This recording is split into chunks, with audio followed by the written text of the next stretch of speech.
आप सभी लोगों को नमस्कार। और भविष्य के इस यूट्यूब चैनल और फेसबुक पेज पर आप लोगों का हार्दिक स्वागत है।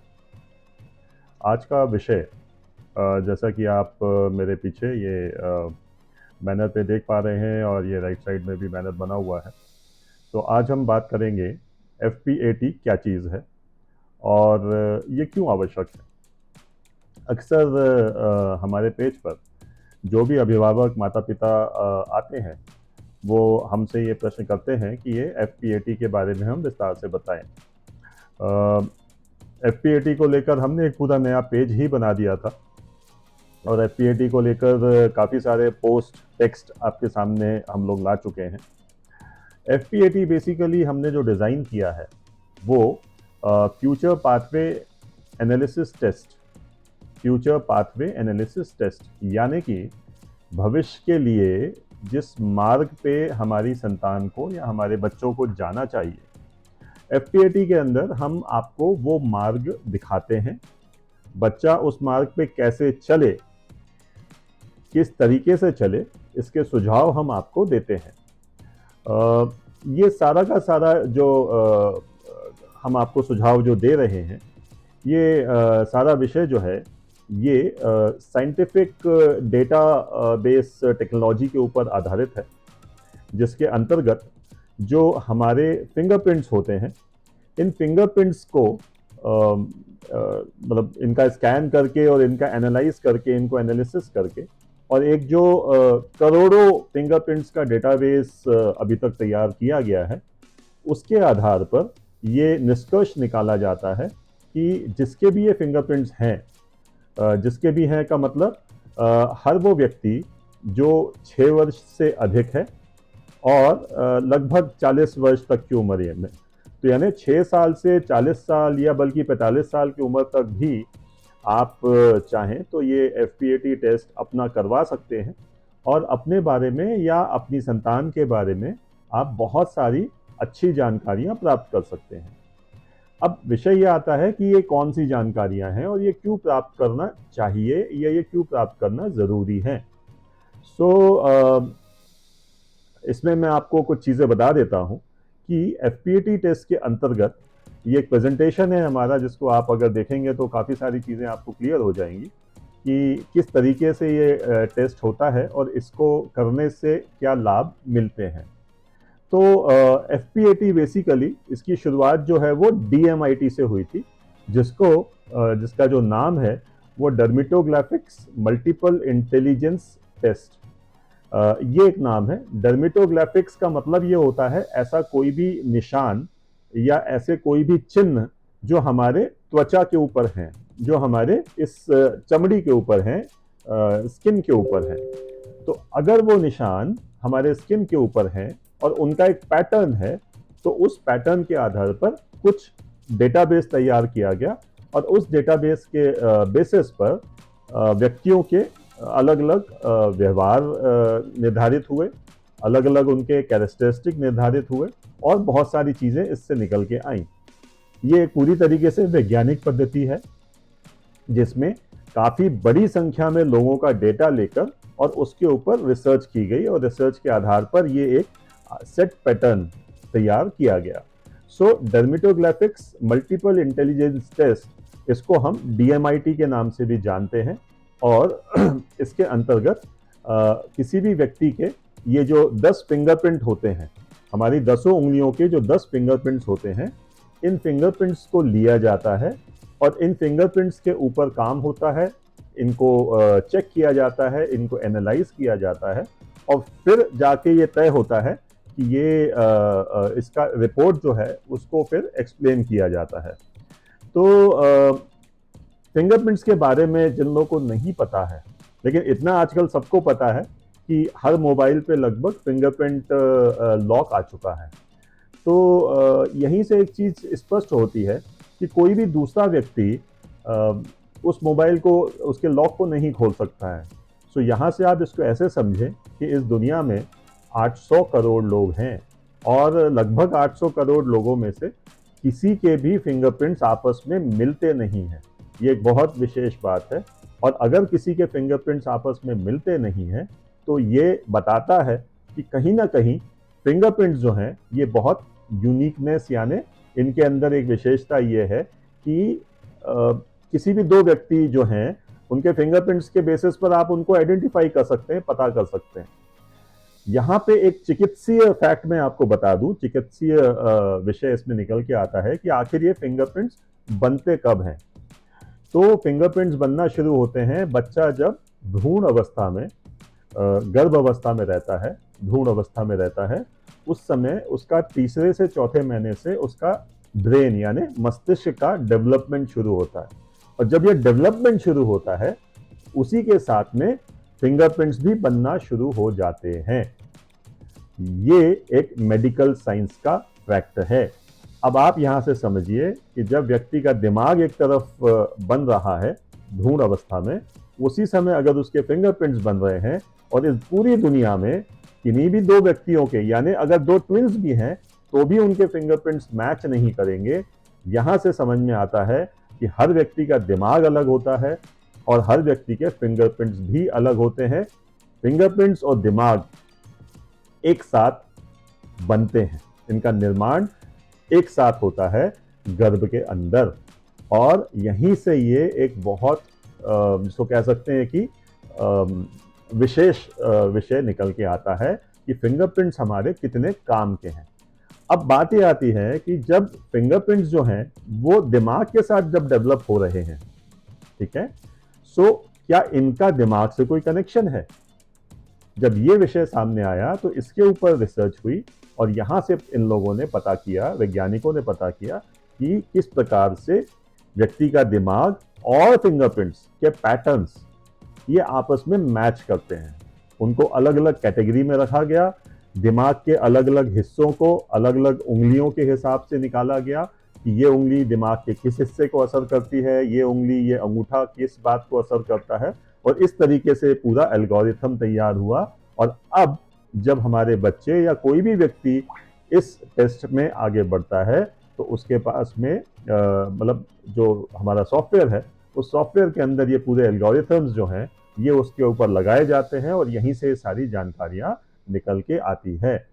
तो तकनीकी रूप से अगर हम आपको बताएं तो व्यक्ति की बुद्धिमत्ता, हर व्यक्ति की बुद्धिमत्ता जो है वो भिन्न है, और उसके हिसाब से ये टेस्ट में रिपोर्ट्स सबकी अलग अलग आती है, और यहीं से ये निर्धारित होता है कि इस व्यक्ति का दिमाग किस प्रकार से, किस अवस्था में, किस परिस्थिति में कैसे काम करेगा, और कैसे इसका जो दिमाग है वो चीजों को ग्रहण करेगा, स्टोर करेगा। ये इसका एक बहुत प्रमुख विषय निकल के आता है। अगली साइड के अंदर बिल्कुल यही चीज बताई गई है कि कैसे इन सारे 10 के 10 उंगलियों को के फिंगरप्रिंट्स हम लोग इसमें कैप्चर करते हैं, और उसके बाद में इसकी रिपोर्ट होती है। बट अब सवाल ये उठता है कि डीएमआईटी टेस्ट जब पहले से था तब फिर ये एफपीएटी हमने क्यों बनाया? इसको ऐसे समझिए कि डीएमआईटी जो है वह वर्तमान में जो डेटा साइंस है, यानी बड़ी संख्या में लोगों का डेटा इकट्ठा करके कुछ रिपोर्ट को निकालना, तो उस डेटा साइंस के पर आधारित डीएमआईटी टेस्ट तो चल रहा था। हमें उसके अंदर कुछ कमियां लगी, और हमने उन कमियों को कैसे दूर किया? हमने उनको हस्तरेखा विश्लेषण, कुंडली विश्लेषण और न्यूमरोलॉजी विश्लेषण, क्योंकि भविष्य के प्लेटफॉर्म पे आप इस विषय को देख रहे हैं, तो निश्चित रूप से इन तीनों विद्याओं के साथ में को भी हमने इसके साथ जोड़ा, और फिर जाकर ये एफपीएटी का हमने डिसीजन लिया, निर्णय लिया कि जब हम ये एफपीएटी टेस्ट करेंगे तो हम ये सारी चीजों को एक साथ आपस में कंपेयर भी करेंगे, उनकी तुलना भी करेंगे।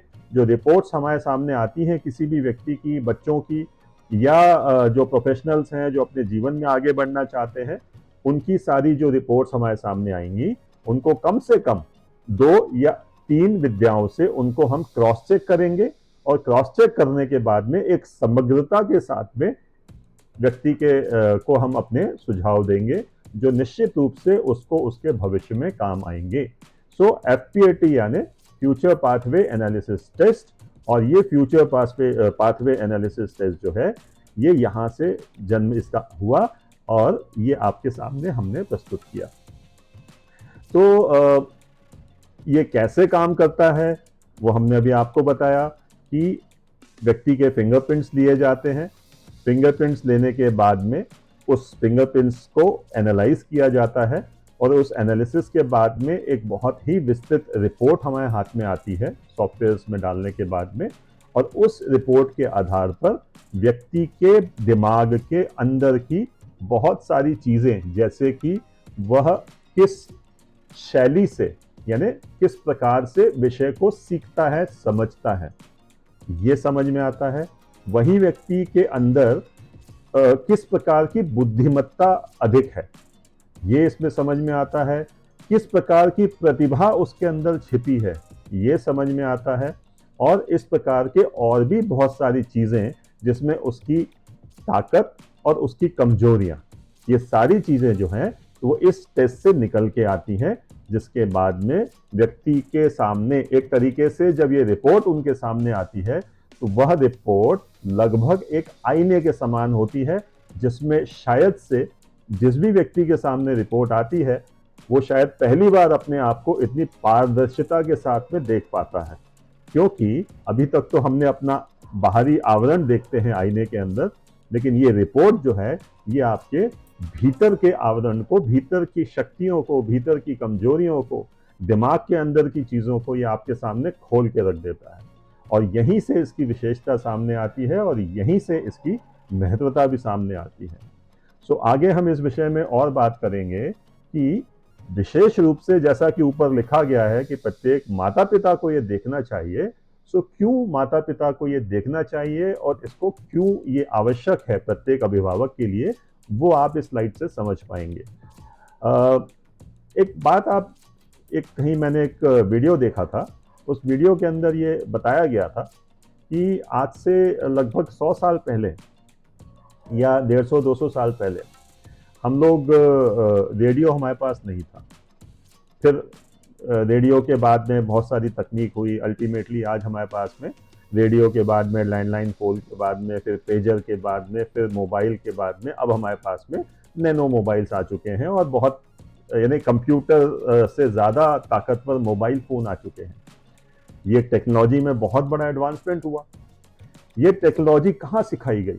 ये टेक्नोलॉजी उन्हीं स्कूल्स में सिखाई गई, उन्हीं कॉलेजेस में सिखाई गई, उसी तरीके से सिखाई गई जो पिछले 100 साल से एज इट इज चले आ रहे हैं। अगर आप पिता हैं या अगर आप माता हैं तो आपने जिस तरीके से स्कूल में पढ़ाई की थी, आपके बच्चे यानी मेरे भी बच्चे उसी तरीके से आज पढ़ रहे हैं जिस तरीके से मैंने पढ़ा था ना? और जैसा कि मेरे दादाजी ने पढ़ा था वैसे ही मैंने पढ़ा और मेरे बच्चे भी उसी तरीके से पढ़ रहे हैं। जबकि वहीं उसी पढ़ाई के बाद में विज्ञान में इतना बड़ा परिवर्तन आ गया, वैज्ञानिकों में इतना बड़ा परिवर्तन आ गया, तकनीक में इतना बड़ा परिवर्तन आ गया, लेकिन पढ़ाने के तरीके में कोई परिवर्तन नहीं आया।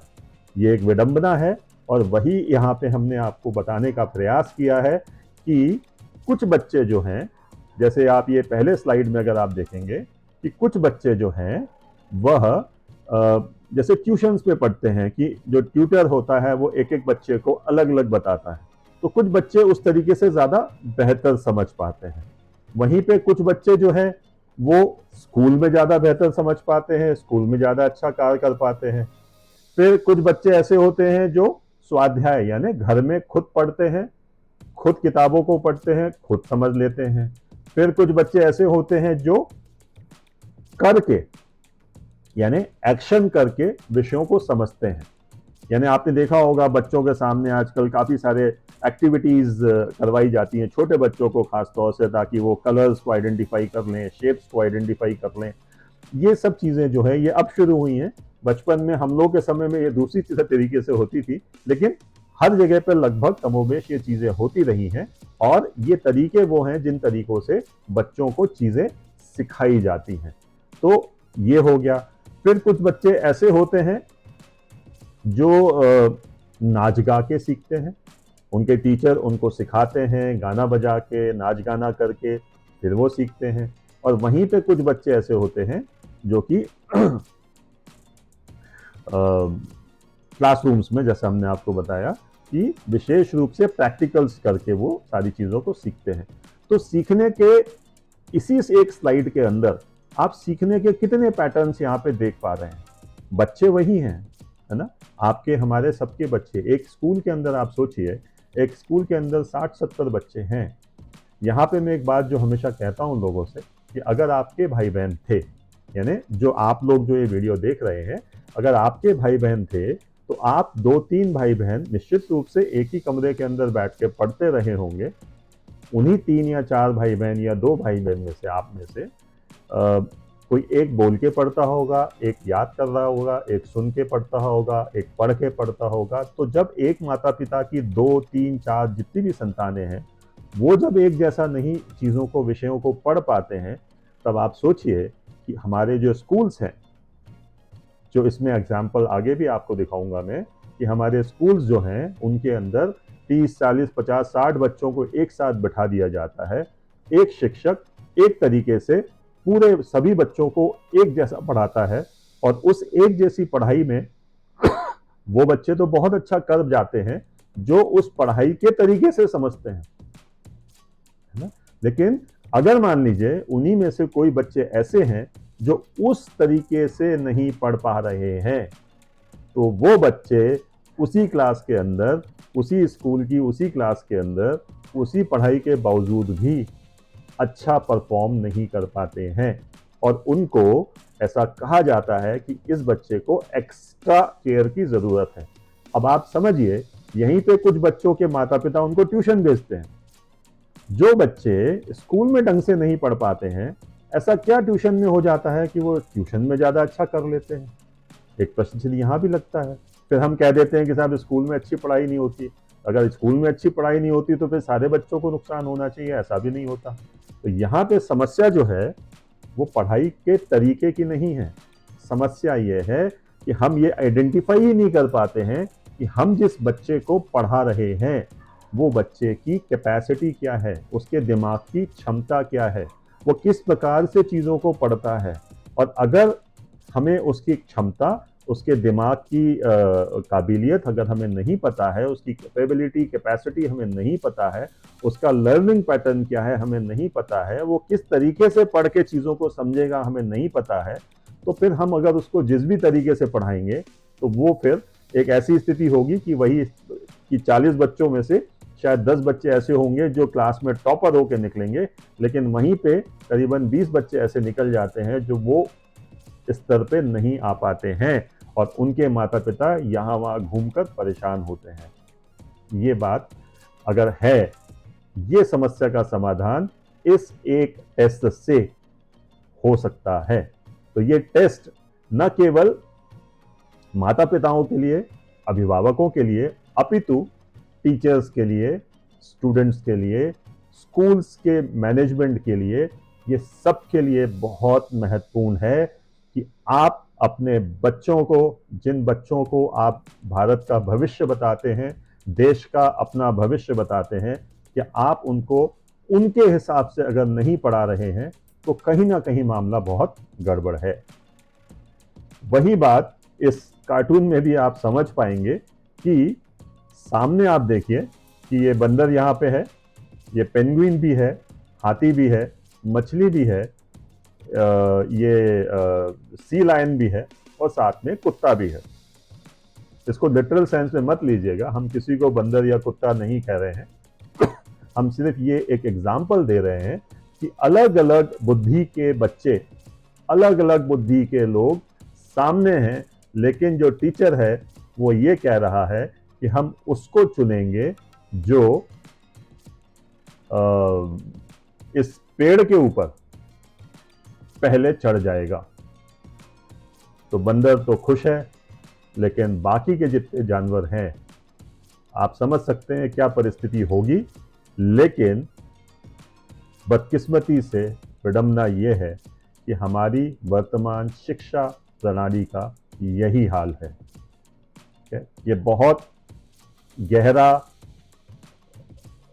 आप कह सकते हैं कि सटायर है, व्यंग है, लेकिन वास्तविकता भी यही है कि हम अपने बच्चों की क्षमताओं को जाने बिना हम उन्हें एक स्कूल के स्टैंडर्ड पैटर्न के अंदर, पढ़ाई के तरीके के अंदर डाल देते हैं और फिर हम परेशान होते हैं। हम ये समझ नहीं पाते कि अल्टीमेटली हमारा बच्चा किसी भी दूसरे बच्चे से कमज़ोर क्यों है। जबकि मैं आपको एक चीज़ बता देता हूँ, हमने अभी तक जितनी भी रिपोर्ट्स तैयार की हैं, हर बच्चा यूनिक है, हर व्यक्ति यूनिक है, हर व्यक्ति, हर बच्चे के अंदर अपनी एक विशेष काबिलियत है।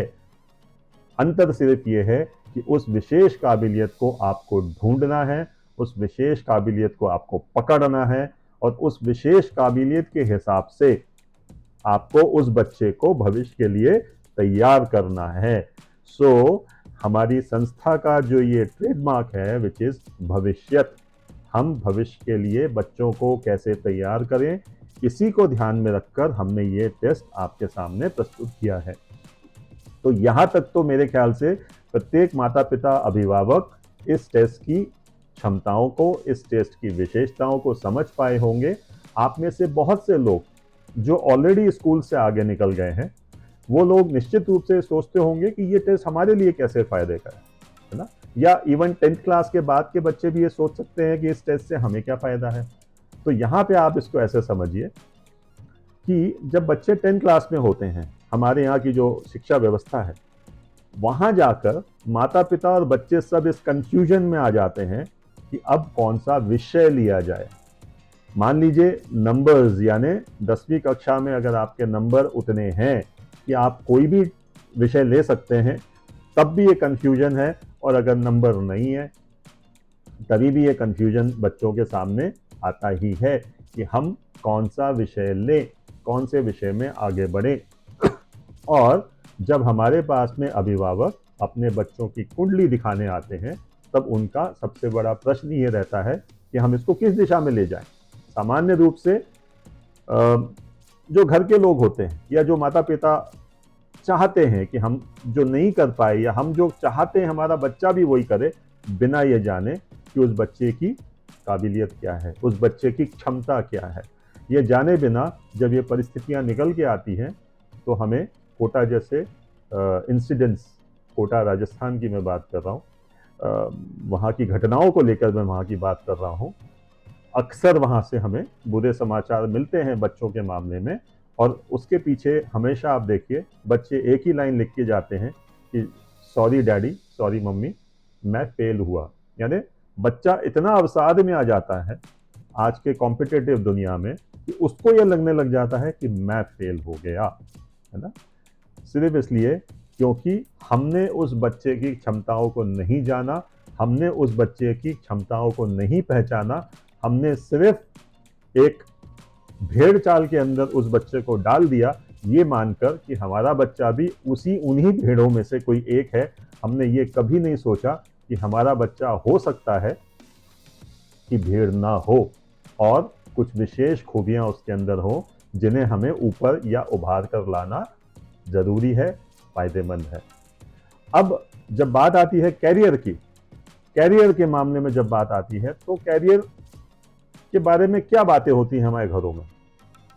जो भी घर में आता है, आप देखिएगा 10th क्लास में जैसे ही बच्चा पास होता है, लगभग परिवार का हर सदस्य, अड़ोसी पड़ोसी, जो भी इस विषय को जानता है कि बच्चे ने 10th क्लास पास कर ली, वो उसको ज्ञान देना शुरू कर देता है वो उसको समझाना शुरू कर देता है कि भाई तुम्हें क्या करना चाहिए। कोई कहता है तुम्हें बैंक में जाओ, कोई कहता है कि भाई तुम फलाना कोर्स करो, कोई ये करो, कोई वो करो। और ये कौन लोग हैं जिनको प्रोफेशनली कोई एक्सपीरियंस नहीं है इस मामले में, जिन्हें कुछ नहीं पता इन चीज़ों के बारे में। उन्होंने कहीं से पढ़ लिया, उन्होंने ऐसा मान लिया, और वो जो उन्होंने मान लिया वो किसी ना किसी बच्चे के ऊपर उन्हें इम्प्लीमेंट करने का, अपने जानकारी को बिखेरने का, यानी अपनी जानकारी को प्रस्तुत करने का उन्हें अवसर मिलता है, और वो उस पूरे बच्चे के ऊपर उड़ेल देते हैं। समस्या ये होती है कि यहाँ से बच्चे की आंखें, जैसी आप यहाँ देख रहे हैं या इसके पहले वाले आपने स्लाइड में देखा, तो छोटे छोटे बच्चों की आंखें जो हैं वो निश्चित रूप से ऐसी बड़ी हो जाती हैं, क्योंकि उनको ये समझ में नहीं आता कि भाई चाचा जी ने तो ये कहा था, अंकल ने तो ये कहा, और माता पिता जो हैं वो ये कहना चाहते हैं, मैं क्या करूं। ये क्वेश्चन मार्क जो है ये परेशान करता ही है।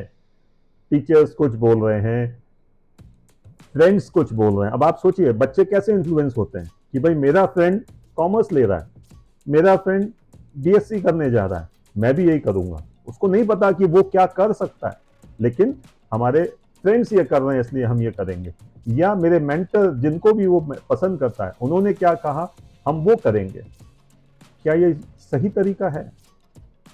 सही तरीका अगर नहीं है तो फिर सही तरीका क्या है? इसीलिए ये टेस्ट आपके लिए लाया गया है कि यहां से वो कंफ्यूजन की स्थिति सही हो। बच्चे, माता पिता अपने बच्चों को, बच्चे खुद को, व्यक्ति खुद को समझे, जाने कि उसकी क्षमता क्या है। इवन इफ अगर आप 12th पास कर चुके हैं, आपने एक सब्जेक्ट भी ले लिया था, अब आप 12th पास कर चुके हैं, अब आप अपने कैरियर की तरफ बढ़ना चाह रहे हैं, यहां भी वही कंफ्यूजन है कि इस कैरियर में हम किस कैरियर में आगे बढ़ें। आज की तारीख में अगर आप, मैं मतलब एक बात आती है कि अक्सर हम कहते हैं कि इसको मेडिकल फील्ड में लेके जाइए। मेडिकल फील्ड की जब हम विषय लाते हैं तो मेडिकल में कितने आयाम हैं, कितने ब्रांचेज हैं। मेडिकल इंजीनियरिंग तक आ चुका है, बायोटेक आ गया है। इंजीनियरिंग के पहले तो 2-3 ब्रांचेस थे, आज लगभग अनलिमिटेड ब्रांचेस होते चले जा रहे हैं। सो अल्टीमेटली बच्चे को जाना कहाँ है, उसकी क्षमता क्या है, ये सारी चीजें इस टेस्ट से निकल के आती हैं, और इसीलिए ये टेस्ट बहुत महत्वपूर्ण हो जाता है। और अब विषय वही निकल के आता है कि इस टेस्ट से हमें मिलता क्या है। तो हमें क्या मिलता है वो यहाँ पे आप पढ़ सकते हैं कि सर्वोत्तम कैरियर क्या होगा।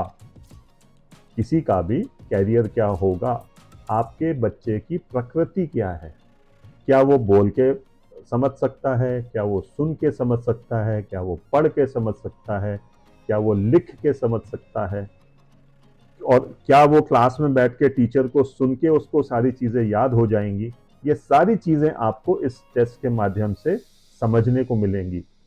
हो सकता है आपको ऐसा लगता हो कि हम अपने बच्चे को बहुत बेहतर जानते हैं, लेकिन मेरा विश्वास कीजिए इस रिपोर्ट को पढ़ने के बाद आप अपने बच्चे को और बच्चे खुद को, व्यक्ति खुद को दोबारा से रीडिस्कवर करेगा, इसकी मैं गारंटी आपको देता हूं। क्योंकि ऑल्दो मेरे जीवन में ये विषय सारे निकल चुके थे, लेकिन जब मैंने खुद ने इस टेस्ट को अपने ऊपर आजमाया, मुझे खुद के बारे में कुछ ऐसी चीज़ें पता लगी, जैसे कि मुझे संगीत सुनना अच्छा लगता है, मुझे गाने, ये जो टीवी में गाने के कार्यक्रम आते हैं वो मुझे सुनने में अच्छे लगते हैं। वो सुनने के बाद मेरे अंदर एक विशेष प्रकार की एनर्जी का संचार होता है, ऊर्जा का संचार होता है।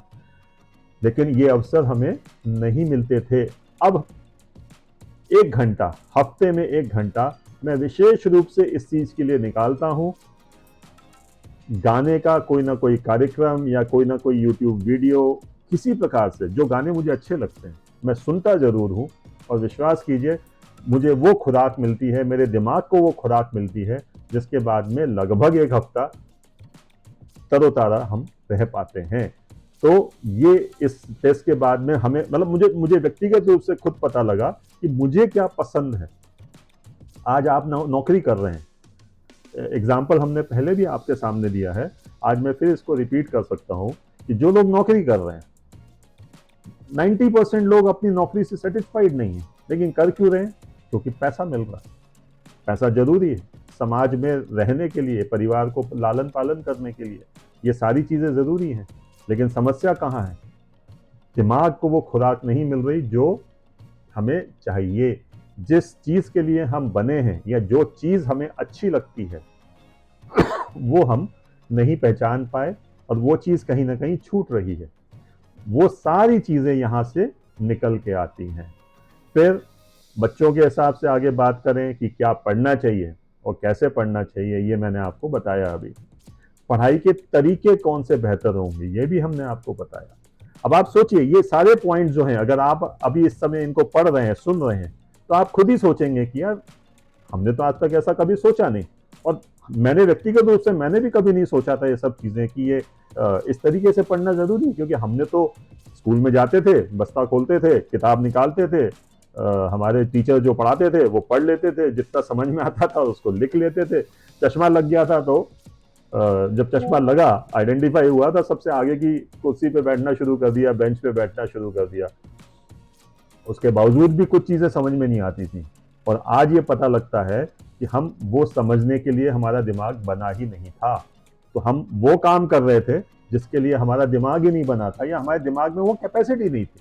ऐसा नहीं है कि आप वो काम कर नहीं सकते, लेकिन कुछ काम ऐसे हैं जिसको करने के लिए आपको अतिरिक्त मेहनत करना पड़ती है, लेकिन हम तो नहीं करते थे और हमें किसी ने बताया भी नहीं।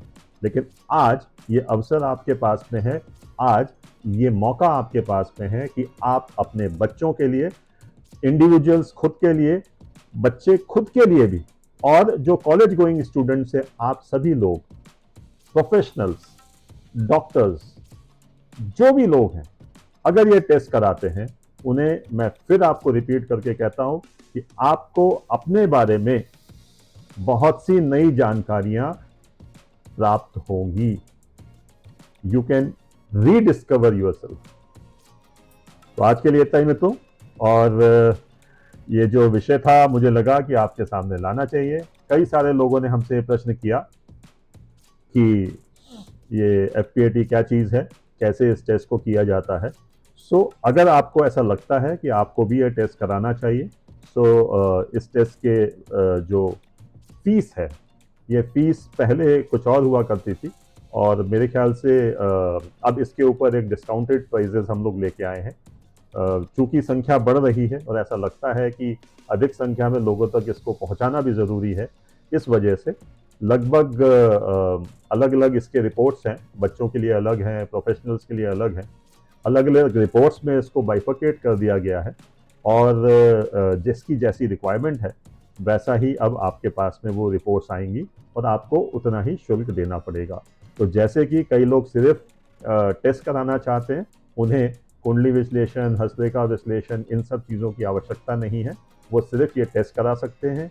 जिन लोगों को सिर्फ अपने प्रोफेशनल जीवन के बारे में जानकारी लेना है, तो वो सिर्फ प्रोफेशनल जीवन की जानकारी ले सकते हैं। जिन लोगों को अपने बच्चों के कैरियर अकेले की बात करनी है, तो वो कैरियर अकेले की बात यहाँ से कर सकते हैं। और ऐसे लोग जिन्हें पूरा पैकेज एक साथ चाहिए, वो भी उपलब्ध है। तो अब हमने इसके अलग अलग रेट्स, जो कि शायद 1500 रुपये से शुरू हो जाते हैं, 1500, 2100, 3500 और 5100 और इवन 7200, ऐसे अलग अलग इसके लेवल्स हैं। तो इन सारे लेवल्स में अब इसको डिवाइड किया है, और आप अपनी आवश्यकता के अनुसार जैसा भी आपको उचित लगता है, आप इस टेस्ट को ले सकते हैं। और विश्वास कीजिए, ये टेस्ट लेने के बाद में आप निराश तो कम से कम नहीं होंगे।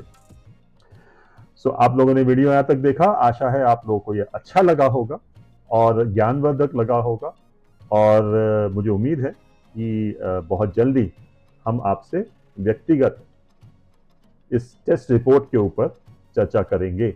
और एक चीज़ और बता दूं कि न केवल ये रिपोर्ट आपको मिलती है, बल्कि जो हमारे प्रोफेशनल जो एजुकेटर्स हैं, वो आपको प्रॉपरली इस रिपोर्ट को कैसे पढ़ना है वो भी बताते हैं, पढ़ के भी बताते हैं, और आपको सारे सुझाव भी देते हैं।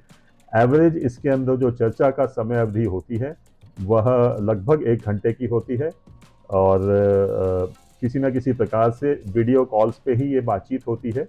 गूगल मीट पे या जूम पे, जैसा भी उचित लगता है, या इवन व्हाट्सएप के वीडियो कॉल्स पे भी ये बात संभव है।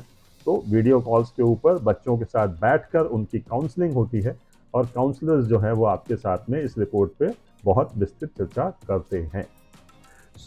मुझे लगता है FPAT के बारे में मैंने काफ़ी सारी चीज़ें आपके सामने रखी हैं, और जब आप इसकी इंक्वायरी अगर करेंगे तो और भी कुछ चीज़ें आपके साथ साझा की जाएंगी। तो आप लोगों ने वीडियो यहाँ तक देखा, आप लोगों का बहुत बहुत धन्यवाद। आपके जो भी प्रश्न हो आप बिल्कुल लिखिए, हमारे नंबर सार्वजनिक हैं, 7879118899, इसके ऊपर आप व्हाट्सअप कर सकते हैं, या फिर 9244277442। ये नंबर्स जो यहाँ लिखे हुए हैं, ये नंबर्स को आप नोट कर लें, कई लोगों के पास ऑलरेडी सेव्ड है। आप इन नंबर्स पे हमें व्हाट्सअप कीजिएगा। कॉल लेना थोड़ा मुश्किल हो जाता है, लेकिन अगर आप व्हाट्सएप करेंगे तो आपको बिल्कुल रिस्पॉन्स मिलेगा। नमस्कार। भारत माता की जय। वंदे मातरम।